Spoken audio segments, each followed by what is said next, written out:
Friends, good evening to all of you. I had a nearly 1 hour, 50 minutes travel from Rajbhavan to you after a lot of work from other places. I was thinking what to talk to you. I made a big lecture I have made for you. But when I see the composition, what you are, and you are the festival mode, technical festival mode, I am thinking what thoughts I can share with you. First of all, I am in IIT Bombay. I know Professor Devang Kakkar, Director IIT, and the Dean, Professor A. Yajinik, and all of you friends, faculty, and the students of IIT Bombay, and also from various parts of the country, students. And I am indeed delighted to be with all of you, and particularly at the inauguration of Technical Festival 2015 at the Indian Institute of Technology, Mumbai. I would like to congratulate the students and faculty members of IIT Bombay on the occasion of Tech Fest, and all those who have contributed for building a robust framework in generating quality human resource in the nation, particularly from IIT Bombay. My greetings to all of you. Of course, I am very happy to be to the campus of IIT Bombay. Number of times I visited here. Shares a glorious history. IIT Bombay, long back it was founded 1958, I understand, and second IIT in the country. In the global ranking, IIT Bombay has emerged as India's very top university. Over the years, the institute has also created a place for its innovative short-term courses through continuing education and distance education. So friends, I congratulate the past and present leaders of this great place of academic learning for their role and contribution right in human history. The topic I have selected for next 20 minutes, I am going to talk to you, World Vision 2030. World Vision 2030, empowering 3 billion, nearly half the population of the world. The topic is World Vision 2030, empowering the 3 billion. Okay? Topic okay? Okay. Now friends, I have got a new mission for all of you. Such a gathering, I am mostly from IIT Bombay and different parts of the country, engineering students, science students. I have a mission for you. This mission one day will become a national mission. We are all, some of us working for that.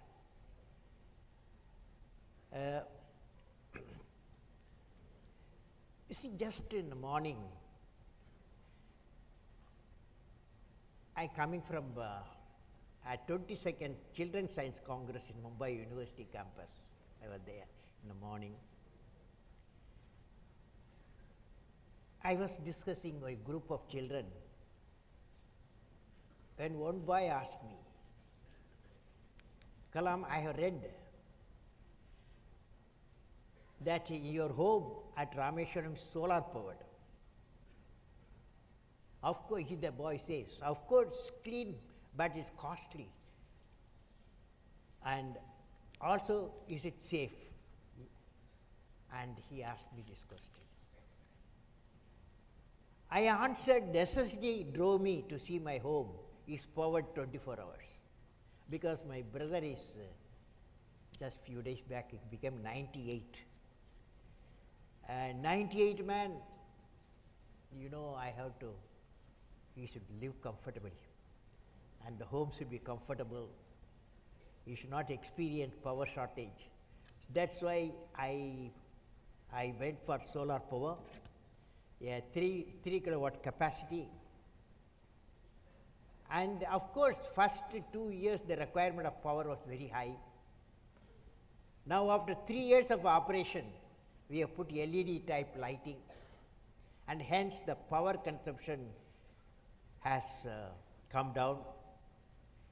And what I am proposing to all of you,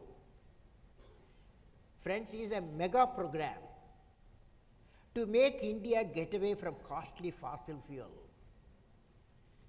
towards solar power, solar free power, only 8 hours free power. You can do it 24 hours also if you put a solar power satellite at geosynchronous orbit, 30,000 kilometers above the earth. Now, what I am proposing to you, friends, is a mega program to make India go away from costly fossil fuel, what we are spending nearly $70 to $100 billion, and towards solar power. Of course, microgrid will be used in every street and even villages, and then exclusive solar power grid will emerge.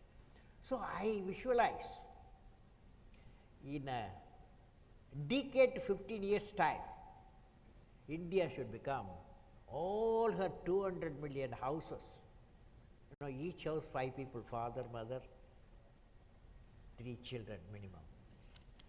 So, I have vision that 200 million houses should be solar powered.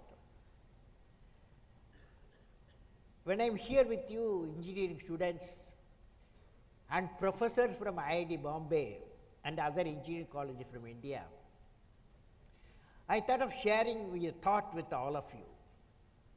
Friends, as you all know, India is the emerging economic entity. One day, in a few years, it will come economic entity. It's a third place it has got in the purchasing power. Our per capita energy consumption currently stands as 565 kilogram oil equivalent. Kg is called KGOE.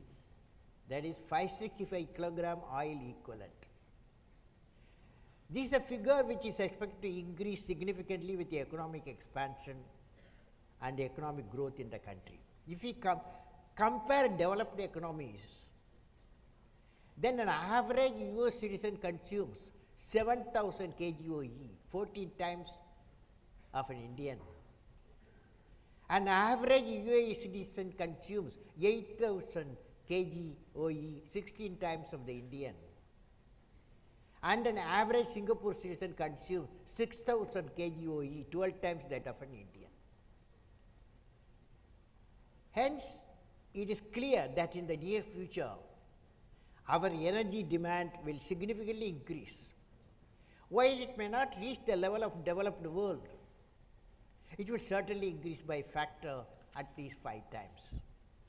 In such a scenario, how will you ensure that the future energy needs are met in a green and clean way? What should be our innovation, ideas for such a mission? Let me discuss one such an idea. The mission could be the domain of home-based solar panel, where close to 200 million Indian households can be used to unleash the potential of solar power in the nation. With the highest solar irradiation among the BRICS nation, India can emerge as a leading emerging nation relying on the power plants based on the individual houses. This mission can even go to the rural areas, which are off the grid and usually single floor, hence with the ample rooftop space. We need next generation entrepreneurs who can create a new thatching technology which can integrate rooftop solar generation and collection.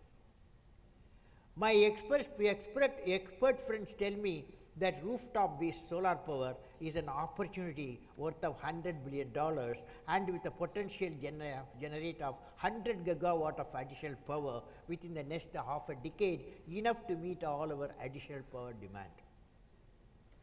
Let us go even step further. We can create a national mission for electric power vehicles, EPV, which can be charged at homes using the energy from solar panel. In this way, if each house can charge one vehicle, we can save 140 million liters of petrol and diesel, leading to the saving of 350 million tons of carbon dioxide in atmosphere. About $8 trillion in oil rupees, $8 trillion rupees in oil expenses in India, we can save. My expert friends have calculated that if the environmental cost and oil cost factored, then the cost of solar panel can be covered within 2 years for each household. Now, this point I thought I must share with you, that is, you will become, because you are young fellows, young boys and girls, grown up, and you should become the ambassador for solar power mission for the country. Will you do it? Will you do it? Now, you definitely, this is the mission, two things happen. Solar power mission is not only you are having a clean power. Most of our earning in foreign exchange, 90% of our foreign exchange goes for importing the oil. Importing not only the oil, CO2 also, carbon dioxide also. Because every liter of petrol or diesel generate 2.2 kilogram of carbon dioxide. So friend, that's why I thought for such a fantastic dynamic crowd, one end to another end, completely filled up. And I am sure your director, Professor Devang will have another big auditorium shortly. Now friends, I want to talk to you. This is based on my teaching abroad and also in India. I have studied dynamics of a global manifestation. Dynamics of global manifestation. What is dynamic of global manifestation? The world, as you know, is integrally connected through 4 rapid connectivities.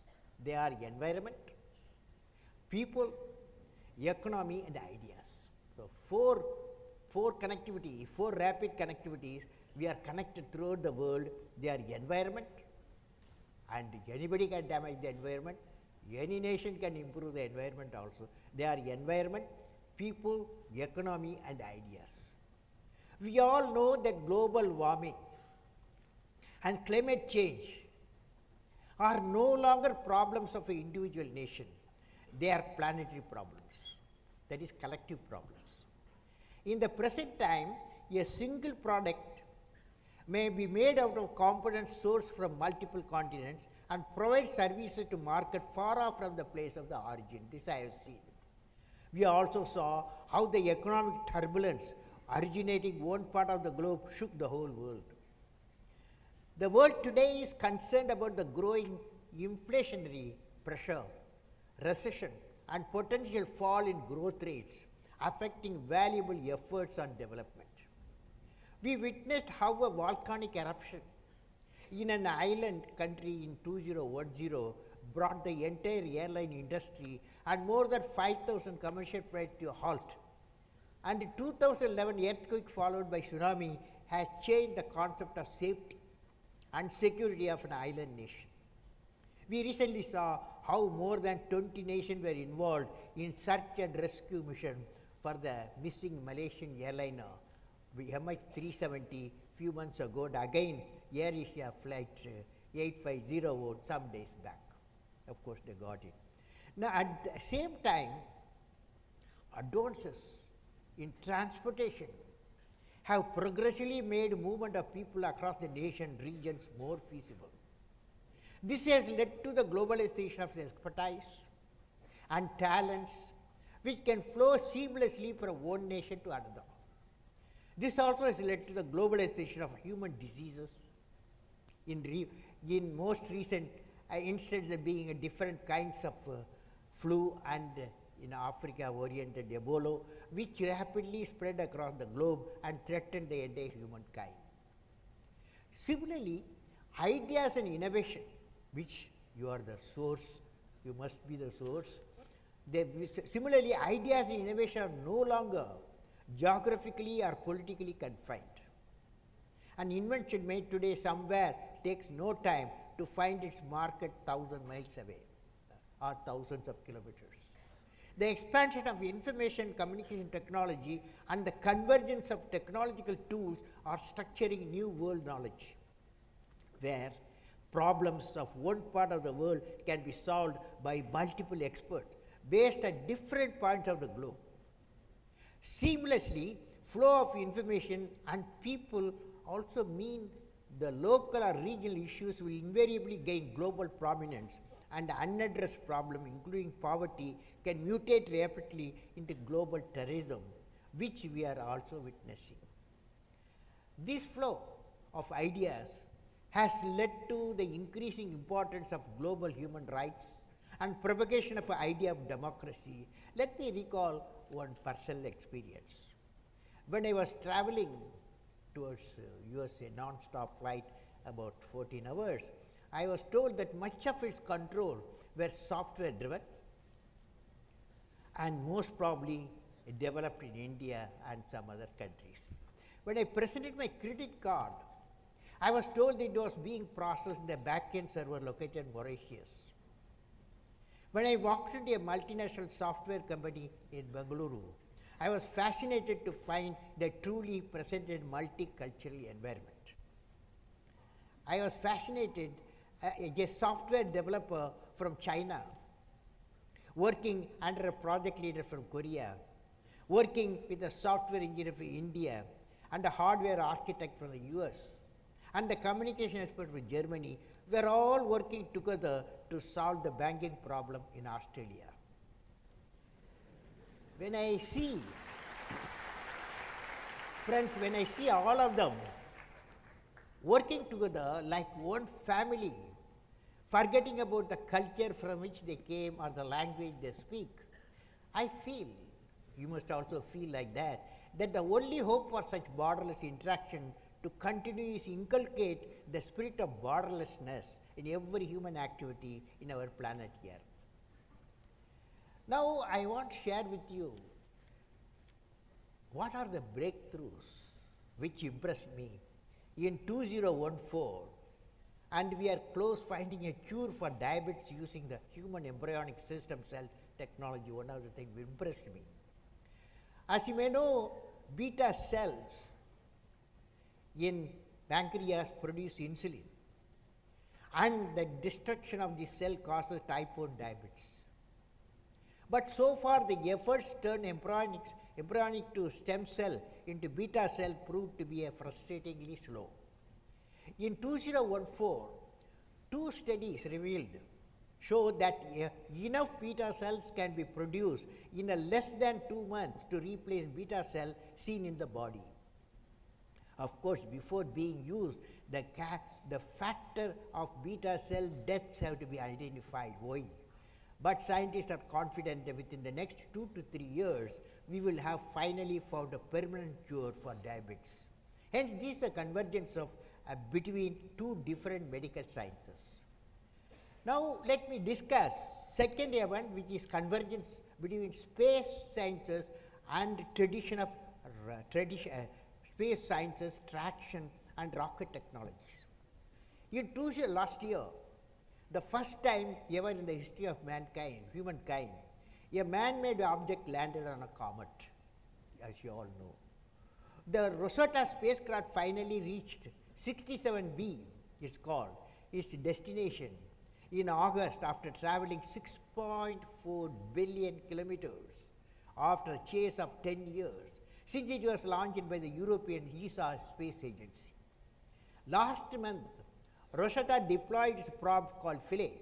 The comet has quite low bulk density, something in the region of 300 kilograms per cubic meter, which means that if you put the object in the ocean, it will float.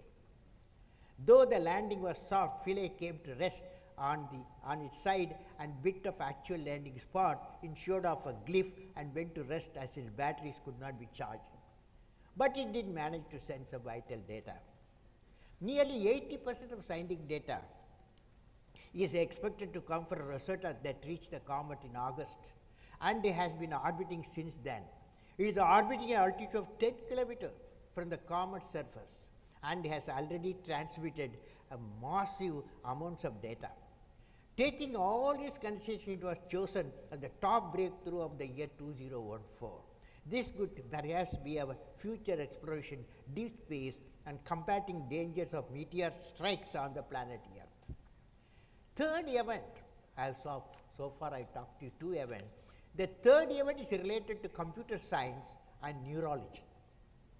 In 2014, computer engineers at IBM and other companies took a leaf out of human brain and designed a neuromorphic chip that can process information in a manner similar to human brain. This means that unlike the way today's computers carry out logical operation but struggle to integrate vast amounts of data, but our brains don't face the difficulty. We seamlessly integrate vast amount of data collected from the diverse sources to build the final product by parallel processing. This becomes possible as individual neurons communicate with their neighbors to enable parallel data processing. The new chip with the brain-inspired computer architecture powered by unprecedented 1 million neurons and 256 million synapses, true north is called, mimics the brain but a very small scale. You can't fully think of a brain. The small scale means 5.4 billion transistors and 256 million synapses. The brain has got 100 billion neuron cells and 100 trillion synapses. It only consumes 70 milliwatt during real-time operation, orders of magnitude less energy than traditional chips. Friends, do you see how such convergence of technology? So when you all move out of the technological campus, you will see how convergence of technology is shaping 21st century research and science. Let me elaborate further. As you all know, the information technology, communication technology have already converged, leading to information communication technology, ICT, which well known. The information technology and the combined with the biotechnology as it is a bioinformatics, that also you know in the campus you will know. When nanotechnology ICT meet, what is called integrated silicon electronics, photonics are born, it can be said that material convergence will happen. Convergence of bio, nano, info technologies can lead to the development of nanorobots. Nanorobots, when they are injected into a patient, my expert friends say it will diagnose and deliver the treatment exclusively in affected area.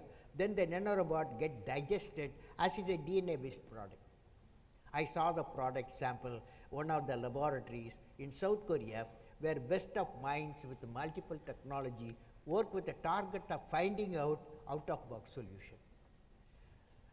Now friends, I would like to share my experience in Harvard University. Convergence of science is reciprocating. Convergence of science is reciprocating. Let me give an example. Recently, I was at Harvard University where I visited laboratories of many eminent professors from the Harvard School of Engineering and Applied Sciences. I recall how Professor Hong-Kun Park showed me his invention of nano needles, which can pierce and deliver content into your individual target cells. That's how nanoparticle sciences are shaping the biosciences. On the other hand, Professor Vinod Manoharan of Harvard University showed me how biosciences are shaping the nanomaterial science as well. He is using DNA material to design self-assembling particles. When a particular type of DNA is applied on a particle at the atomic level, he is able to generate a prefixed behavior and automatic assembly from them. This could be an answer for self-assembly and devices and colonies of deep space without human intervention, and as envisioned by Dr. A. Kirk Drexler. Thus, within a single research building in Harvard, I saw how two different sciences are shaping each other without any iron curtain between the technologies. This reciprocating contribution of sciences to one another is going to shape our future, and industry needs to be ready for it, and technology centers should be ready for it. Friends, as you are ready being, I would like to say now a trend is emerging, new trend also emerging. The aspect being introduced that of ecology. Globally, the demand is shifting towards development of sustainable systems which are technologically superior. This is the new dimension of the 21st century knowledge society, where science, environment will go together. Thus, the new age model would be four-dimensional: bio, nano, info, eco-based. When technology and system converge, obviously, one important aspect is system thinking and implementation. Based on detailed discussion in many education institutions across the world, and with many citizens of India abroad from multiple organizations, I am happy to present to you a distinctive profile of the nation of the world 2030 as follows. You know, India 2020 vision for India. This is the profile for the nations of the world for 2030, distinct profile of the nation of the world 2030. Let me present to you this visualization so that you are all young people, and when you will dream not only India and also many nations together. Approved, we have to depend on many nations each other. I visualize a world of nations where the divide between rural and urban, rich and poor, developed and developing has to be narrowed down. Finally, that is the vision. A world of nations where there is an equitable distribution and adequate access to energy and quality water, because every nation has got certain amount of water and also energy, and we have to together we have to work. For example, if we work for solar power, then multi-nation have to cooperate, particularly the solar power space solar power satellite system. The world of nation where the equitable distribution and adequate access to energy and quality water. A world where core competencies of each nation identified, missions of synergizing core competencies of different nations lead to economic advantage and faster development of the society. A world of nation where all the students of the societies are imparted education with value system. A world of nation where affordable quality health care is available to all and cost effective. A world of nation where the governance is responsive, transparent and corruption free. A world of nation where crimes against women and children are absent, none in the society feels alienated. A world in which a nation is able to give clean, green environment to all citizens. Each nation cannot give, we have to work together. A world that is prosperous, healthy, secure, devoid of terrorism, peaceful, happy and continues the sustained growth path. A world of nation with creative leadership who ensure effective mechanism to resolve conflicts between the nation and societies in a timely manner, keeping overall peace and prosperity of the world as a goal. To achieve such a big things, the worldwide, now we need out-of-box ideas needed to meet the distinct problems of the nation of the world. Today, let me discuss one of the vision in detail with all of you, which is how to reduce the rural and urban divide across the world. Friends, more than 3 billion people live in the rural region, and the empowerment of these 3 billion, which is my topic today, will be the basis of a discussion further. The empowerment of the rural regions of the world is critically important from the perspective of inclusive development, sustained peace and shared prosperity of the world. The untapped potential of rural population talent throughout the world will be the great treasure. Bridging the rural-urban divide is closely linked with the mission of overcoming poverty and inequity. About 70% of the world extreme poor live in the villages, the rural areas, but that's not the complete picture. Driven by the need of the education, healthcare and better income, the rural population migrating to urban areas throughout the world with a hope to get a better chance to opportunities, often meeting with the despair. This further contributes to urban poverty as well as leading to stress and societal turbulence. The rural area of the world occupy a position where there are unharnessed resources and potential. They have a youth and traditional skills. They have to be nurtured and value-adding enterprises needed. How can such a mission of empowering 3 billion be realized? It would indeed require out-of-box thinking and ideas previously unconceived. We could need evolve a sustainable development system which brings sustainability and empowerment together and deliver an entrepreneurial manner. I and my team have been researching and evolving on ideas, empower these 3 billion citizens of the world, understanding the challenges, exploring solutions to them. This recently took the shape of the book and a good book, selling book, that Target 3 billion. Now, Target 3 billion, the challenges, megatrends. The challenge of empowering the next 3 billion population of the world has multiple dimensions. Let us discuss 4 major such trends which will emerge, the need and address. Number 1, new consumption. If growth and development should reach the next 3 billion, it will bring about a colossal shift in the consumption patterns, pushing the new demand for products for unknown to half of the humanity. For example, the current consumer expenditure per capita is about $800 for India, $1,500 for China, $6,000 for Brazil. Compared to that, the same figure for USA is about $35,000 per capita, and for UK $22,000. It is further estimated that a person born in 2009 in emerging economy will consume roughly 35 times more in real term than a person born in 1979. This is bound to create a demand for fresh set of product, services which suit the local needs and context. That's why IITs play a very, and engineering colleges play a very important role. So friends, this will also include human development sectors such as education, healthcare, and where we are already seeing rise of distance learning, non-cognitive abilities, and generic medicine. The 3 billion empowerment needs to be innovative to suit local contexts and communities. Energy, next area of energy. The development is direct function of energy, and societies are empowered. Their demand for energy is bound to escalate.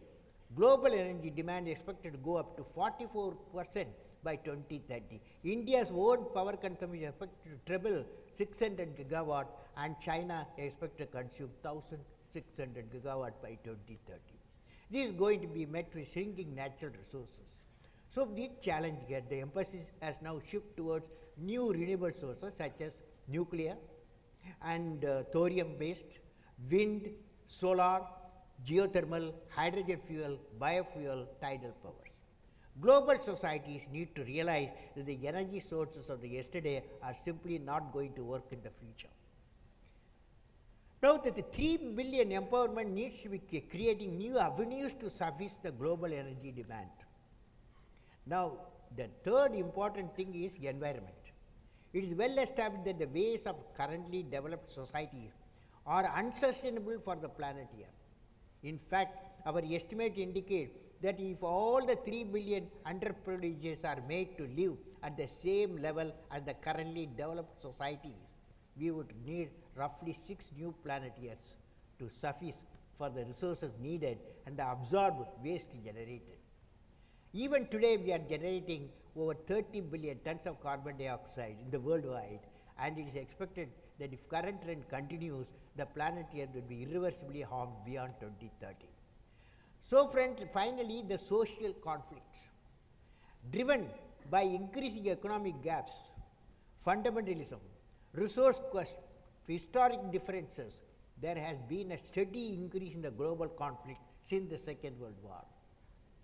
While the number of interstate conflicts has been relatively constant since 1946, the number of civil conflicts has risen about 3 times, consuming large amount of resources, bringing great loss of lives, especially in the developing world. Now friends, the 300 richest people in the world command more wealth than the bottom 3 billion people. Equity in opportunity, basic human development for all, conflict resolution mechanism at local level is the need of the hour. The 3 billion empowerment needs to be equitable, just, and create opportunities for everyone. Now, in conclusion, we need quality leadership. What is the quality leadership? Where are they? Friends, I have seen 3 dreams in my life, which I have taken shape as a vision, mission, realization. One is space program. I was there with them 20 years. Another is Agni program, DRDO, I was 20 years, Defense Research Development Program. And the third is PURA, providing urban amenities rural area. Of course, these 3 programs are succeeding in the midst of many challenges and midst of many challenges. I have worked in all these 3 areas. I would like to convey to this young audience what I have learned on the leadership from these 3 programs. Number 1, leader must have a vision. For example, Dr. Vikram Sarabhai, he was our leader in space program. He can think of 20 years ahead a geosynchronous orbit in 70s, Indian geosynchronous satellite in the orbit. At that time, there was no geosynchronous satellite in the orbit. And leader must be able to travel in an unexplored path. And leader must have passion to accomplish the mission, like metro project in Delhi, Sridharan. Leader must be able to travel in unexplored. Leader never travel a path already made. Leader must be able to travel in an unexplored path. Leader must know how to manage success and failure. I have seen a failure. When the failure occurs, how you have to become a leader, and you are becoming the leader only when you manage a failure. Leader must know how to manage a success and failure. Leader must have courage to take decisions, hundreds of decisions, thousands of decisions in the lifetime of a project. He must have courage to take, he or she should have courage to take decisions. Leaders should have nobility in management. A big challenge. In management, you have to have a nobility. Every action of the leader should be transparent.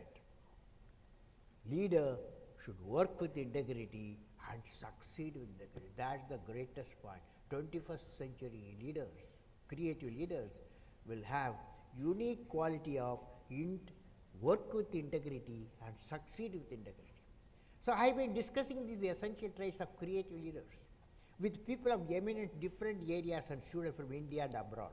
Apart from this, what is needed is the spirit among the young people like you, that I can do it, we can do it, that will transform into nation will do it. Our educational institutions have to concentrate on developing the leadership traits, and the confidence to perform among every youth of the nation. This quality leadership will certainly empower the 3 billion people of the world with sustainable yet development its focus. The Global Vision 2030 envisages the realization of a green, clean environment without pollution, having prosperity without poverty, peace without fear of war, and a happy place to live for all citizens of the nation of the world. What is needed? The participation of a multiple nation, multiple institutions, and people from across the globe towards the common objective. IIT Bombay and all of you assembled here with global standards of research can definitely become a nodal center for propagating thoughts and action leading towards the realization of Global Vision 2030. My greeting and best wishes to all of you on the festive mood what you are all, and may God bless you.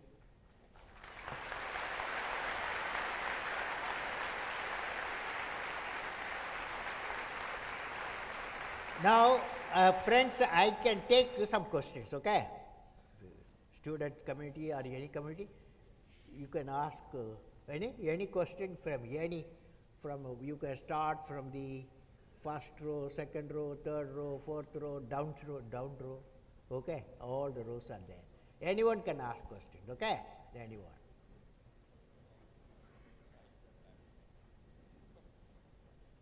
So you start somebody, okay.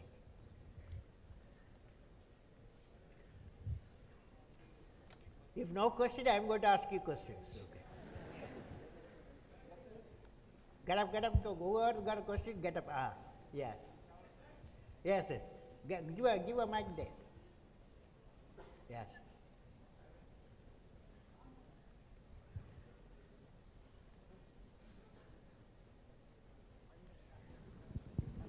Sit up, sit. Recently, our Prime Minister has promised Make in India. So what is your view? Most of the time we have seen the electronics gadgets you are exporting from the outside country. So can you give some hints, Make in India? See, I have a feeling the all starts from in system design, system integration and system management. India is fantastic, okay? You could do a lot of work that we have proved in various systems. The problem is devices. We have to make devices. That too in the lab level we make devices. What we need is a fab center, fabrication center. And this center come in a big way and sub-micron level should come. I am sure that is the starting point. We need an industry so that ideas generated by the laboratories can be converted. I saw in Taiwan recently one person, the person who has built biggest industry, electronic device industry, and definitely is possible in India to do that. The most important is device technology, okay sir? In design we can do, but we have fab lab to convert a large scale. Okay, next question. You go to next. Yeah, next. Sir, my name is Anupama. I work with GE. My question to you is, how do you motivate your team and yourself to do the best things? Well, I have seen the motivation, your team. See, it all depends on you, basically you, okay? So, what you do, what you guide, what you show the results, finally will inspire the young members, the team members. So, you cannot expect without you showing the results, okay? It's a very important leader. In some area, you should be uniquely placed person. Then definitely you can, that is my experience also, okay? Okay, this side, now this side, yes. Yes, get up. Good evening. Good evening. I have questions related to two domains. One is regarding energy. One question you ask. Large number of people have got. Okay, sure. So one question, good question you ask. So one is regarding the energy domain. You said that India needs solar microgrids. Can you tell me what are the challenges we are facing in India, because solar microgrid is already implemented in European countries. So what are the challenges we are facing here? Sir, solar power, it has not become an industry anywhere in the world. But they are making devices, systems, solar panels, all are being made many countries. What I am recommending is first time India should go for solar powered houses, okay? Solar powered houses means India has got uniquely placed 200 million houses, 200 into 5 billion, okay, 200 million houses. So we have to start, and fortunately our radiation, solar radiation, the highest sum of our region in India. So we have to use the advantage and we have to go for a solar powered one. Of course, the device technology very important, even 15% efficiency of silicon cell, you can make it to economic scale, large demand, cost will come down. Of course, that 15% can be by nanotechnology using, can be increased 35-40%, efficiency is possible, okay? This side, yes, get up, last one, middle, yes. I have a question. Shout, if bike doesn't come, shout. Good evening.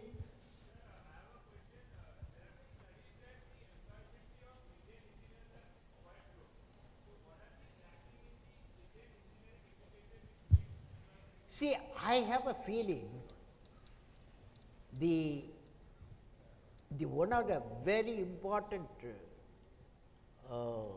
important experience our engineering institution have to give to the young people, that only employability is not only the government employability, okay, or industry employability. You can also become an entrepreneur, you know. That courage when you go out of the institution, the confidence that I can do, yes, a small 3 or 4 people can join and build a software, hardware and market it. So we have to become, instead of employment seekers, employment generators, okay. Yes, yes, the last row, shout. Mic is not coming, shout.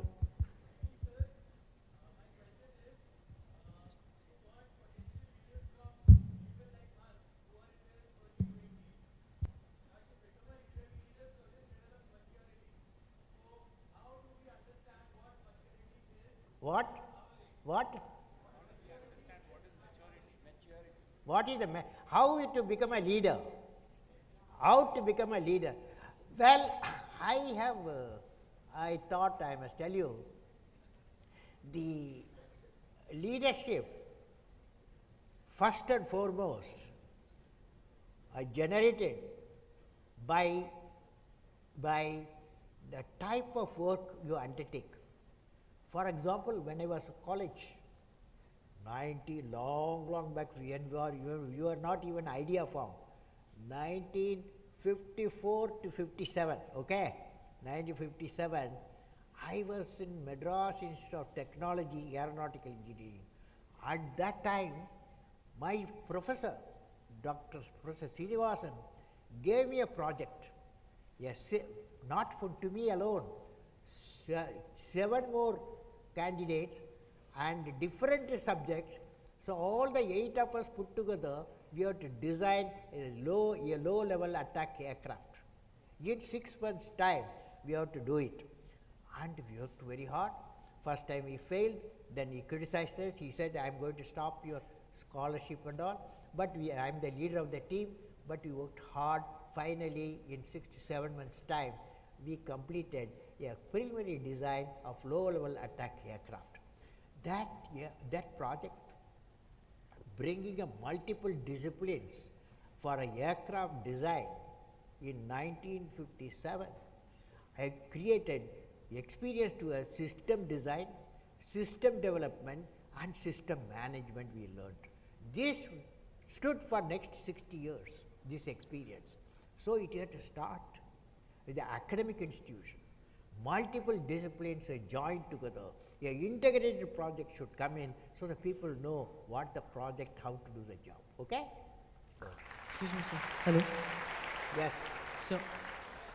Yes. Shout. Where are you? Child. Okay. Shout. No, it's a bit louder. You speak.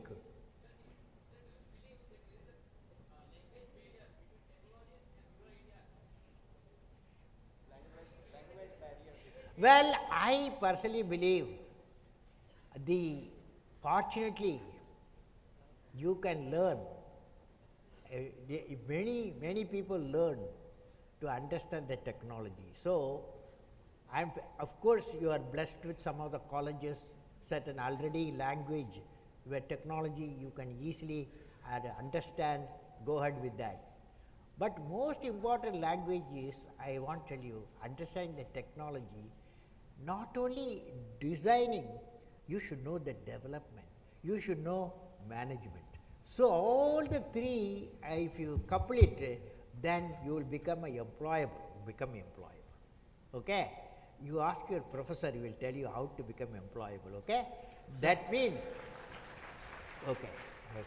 So okay, next question. Sir, next question. over here. Excuse me, sir. Why not you send some mic? I cannot reach the mic. Hello, sir, here. Yeah. So this is that regarding your... That guy need a mic. Shout.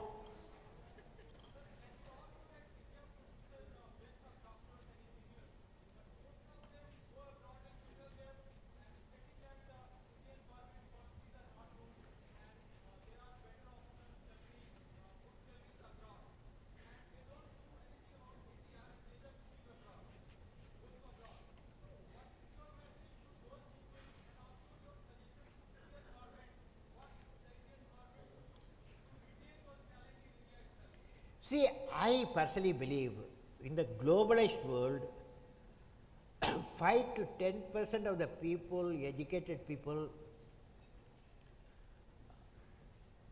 going out, it doesn't give me any concern because they earn, because they also earn the knowledge. And after all, globalized world, people will move.